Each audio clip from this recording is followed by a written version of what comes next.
Hello, it's John Heaton, and today I'm going to talk about how people used to promote records back in the day, back in the good old days, shall I say. Nowadays it's become a bit cynical. Advertising in general never really had a very positive impression, even when I was growing up, but I think it's fair to say that recently the fans have been a little bit taken advantage of, should we say, or their obsession has been taken advantage of, and I don't want to generalize, because some of the box sets we've been sold are very good value and some are not so good value, and some of the multiple editions culminating in this McCartney 3 fiasco recently I think have been a bit of a joke. And I don't just have marketing fatigue after that McCartney 3 marketing campaign, I actually have Paul McCartney fatigue. It's put me off his entire recent output, and I can't bring myself to listen to the new album, really. Not that I enjoyed it much to begin with, but it's left a bit of a bad taste in the mouth, regrettably.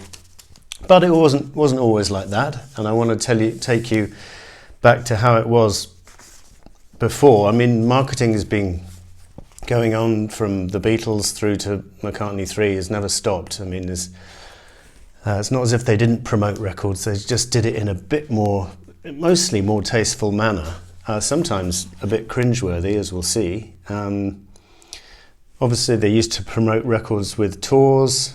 A single was often used to promote an album, and singles in the 70s began to appear in picture sleeves, whereas before then they just appeared in a plain black sleeve. Obviously some albums came with goodies to persuade the fans to buy it, but that's covered really in a separate video. The record company used to take out full-page adverts in the music papers like the NME and the Melody Maker and Sounds to advertise their new product. I'm going to show you a few of those from the excellent book Working Class Heroes from Neville Stannard. And then various other methods were used, such as picture discs, cigarette cards, postcards, and the good old songbook containing the sheet music was a pretty legitimate and worthy addition to the material one could get as a fan. Nowadays, as I say, it's a bit too much multiple editions, and I think this trend was probably started in the 80s with that. Remember when 12-inch singles took off? Originally 12-inch singles were quite a revelation, and one was quite pleased to have them, and then they just came out with multiple versions of the same song. I remember Fleetwood Mac were particularly guilty of coming out with about 6 singles from Tango in the Night, all on 12-inch, with various dub mixes and stuff. It was really over the top, and No More Lonely Nights from Paul McCartney came out in at least 3 or 4 versions. Anyway, we're going to go back to the Beatles and tell you what was really the case when they were together. And this is the book, Neville Stannard's first book, The Long and Winding Road. And the picture sleeves for their singles were few and far between, even though if you buy the Beatles singles box, they're all in picture sleeves. But I think in the UK, I'm right in saying that Strawberry Fields, Penny Lane and Let It Be were the only two which originally appeared in a picture sleeve. There were various adverts. This was an advert for Get Back, the Beatles as Nature Intended, and there's no picture. It's just describing how Get Back was supposed to be taking them back to their roots. I'm not going to read it all out to you. And then we've got the paperback. Interestingly, the butcher sleeve used in the US for Yesterday and Today originally was used to promote Paperback Writer and Rain in the UK, which a bit earlier, because the single was released on 10th of June, and Yesterday and Today didn't come out till a bit later in June, so that was interesting. So mainly adverts in the music papers. So this was an advert for Eleanor Rigby and Yellow Submarine, using the photo shoot from Chiswick House from May '66, but unfortunately when the single came out it was not in a picture sleeve. I think some European countries put Beatles stuff out on picture sleeves, but not in the UK, and they really didn't take off for a while. So what else have we got to show you? Yeah, I think we're going to move straight on to the solo years, because there's not too much other stuff to show you from the Beatles era. So this was one of the first picture discs from the solo Beatles, My Sweet Lord, from George Harrison, a gloriously evocative cover, perfectly in tune with the song, and I think that was original UK picture sleeve with What Is Life on the B-side. If anyone thinks I'm wrong on that, please tell me. Could have been a reissue, but I think it was an original picture sleeve from 1970. This is Wings 77, Marl of Kintyre, and this is Mary Had a Little Lamb from Wings in 72. And so this excellent book, Working Class Heroes, I'm just going to show you a few things. First of all, you've got, well, let me go in chronological order, so I'll skip the first two there.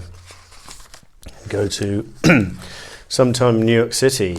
I don't know if you can see that grainy advert, and at the bottom it says The People's Album, which I thought was quite interesting. There's a lot of interesting information, not just chart information, but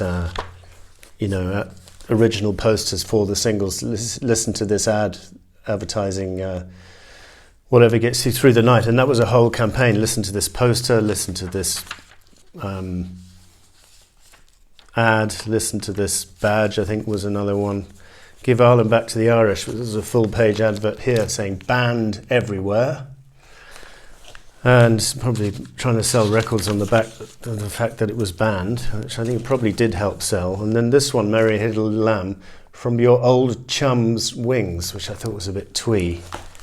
Could have done without that, but it's a pretty good single. It's just, if one accepts it's done for children. Junior's Farm was accompanied by this sort of cartoon strip, which is a bit silly.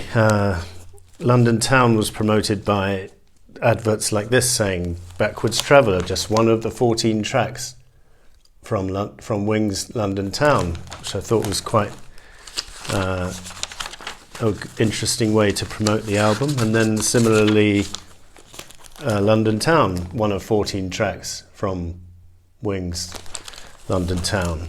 I know this book is falling to pieces, and I know you're going to take the piss, but it has been so well read. I mean, I used to take this book everywhere I went, so I think I can forgive myself for it being a bit knackered and completely knackered. This is Wonderwall Music, quite a clever ad showing the face through the wall there.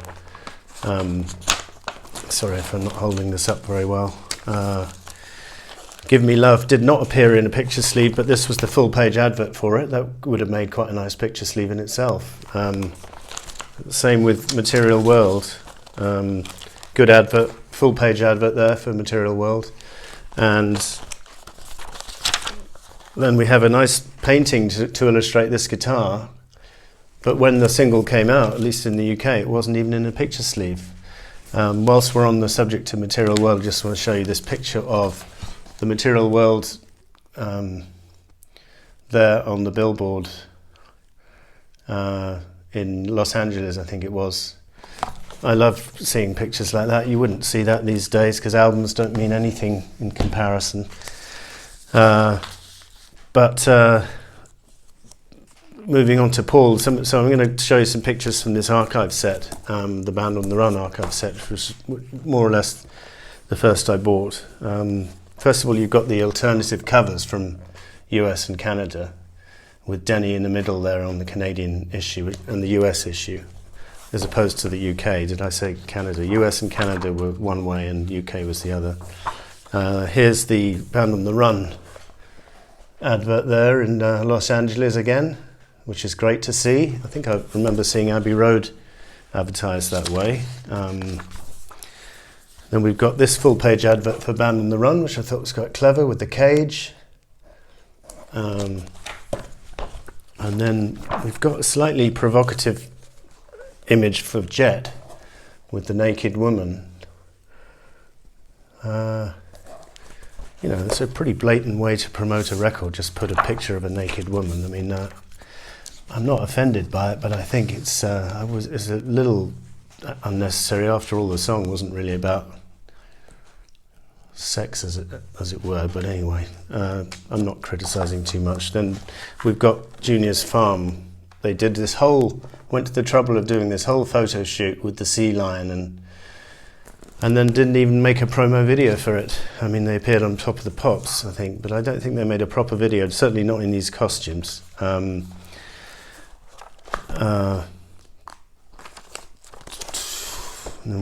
love the gatefold for Venus and Mars with the in the desert, and then we've got this Letting Go promotional picture, which I thought was quite effective.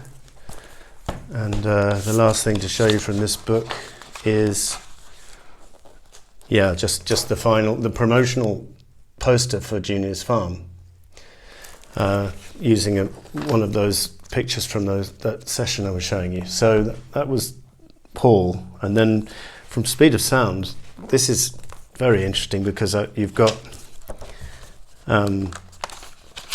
several pictures illustrated specifically for the songbook, and Speed of Sound is one of the few songbooks I don't have. For example, this was the illustration for Beware My Love. I need to get hold of the songbook because it's pretty unique in that having unique illustrations to illustrate, if not all the songs, nearly all of them. This is the illustration for Wino Junko, which I thought was quite interesting.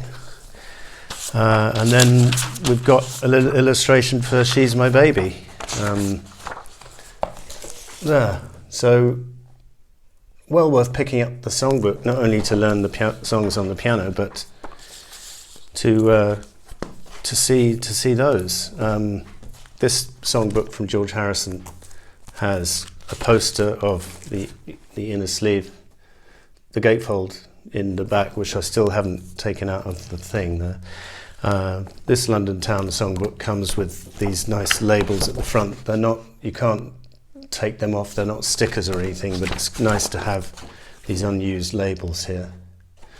And then the Back to the Egg one actually does come with postcards here at the back, which is glorious, and of course I haven't used them. Back to the Egg was promoted with cigarette cards. I'm not sure, can anyone tell me whether you had to buy cigarettes to get these cards? And if so, which brand of cigarettes were they in, or did they just come, how did one get hold of them? I bought mine on eBay years later, so I'd be interested to know that. And then the single picture sleeve, well, we've got Lennon, this is a parody of the Mind Games cover. Probably might have made a better album cover actually, with Yoko's head in his hair at the top there. I love that. A lot of singles were just mimicking the album sleeve. We've got a couple of Stones ones to show you where they're promoting Brown Sugar, with also promoting the Sticky Fingers album, because they're all holding a copy of it, which I thought was good. And then Miss You has a good picture to go with it, and so does Respectable, same year, 1978. So these were good picture sleeves from the Stones, Waiting on a Friend from 1981. So then, not going to show you all of these, but there's a nice one from George here, Learning How to Love You. And we've got several from Ringo, which is basically the same as the album cover. This is similar to the album cover. This is similar to the record sleeve.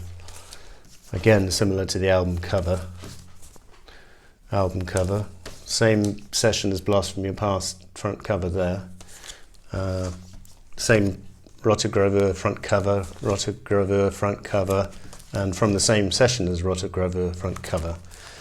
And then Stop and Smell the Roses front cover, and Time Takes Time front cover, and very similar picture to the Ringo the Fourth front cover there. So what else? A couple of picture sleeves from Elvis Costello, from the late 70s, that's Oliver's Army, and then this is Cool for Cats from Squeeze, which came in a nice pink vinyl, and then Blondie mimicking the Parallel Lines front cover there, the 12-inch single of Heart of Glass. The 12-inch singles were quite welcome in the late 70s. This is a recent thing from Apple where the first 4 Apple songs were released on a CD. Those were the days. That's the Way God Planned It, Sour Milk Sea, and Come and Get It, and it opens out into the nice CD there. So that was a pretty rare bit of unique marketing from Apple there. What else can I show you? Obviously the Red and Blue came out on coloured vinyl, which was great. I have the Band on the Run picture disc from 1978. I don't have it here to show you. But I think all in all, the 70s was quite tasteful in terms of, oh yeah, I did want to show you one more thing, or a couple more things from this book, this Stannard book. One, if I read this out to you, would you know what it was an advert for? Are you bright, hard-working, intelligent and ambitious, with a keen interest in contemporary music, a friendly personality and a smart appearance? Now, who would you think that would be an advertisement for? Well, believe it or not, it is an advertisement for the new 12-inch single of Temporary Secretary from Paul McCartney, which is not one of his greatest songs, in my opinion. This is Who Are the Plastic Ono Band, which featured in the recent box set.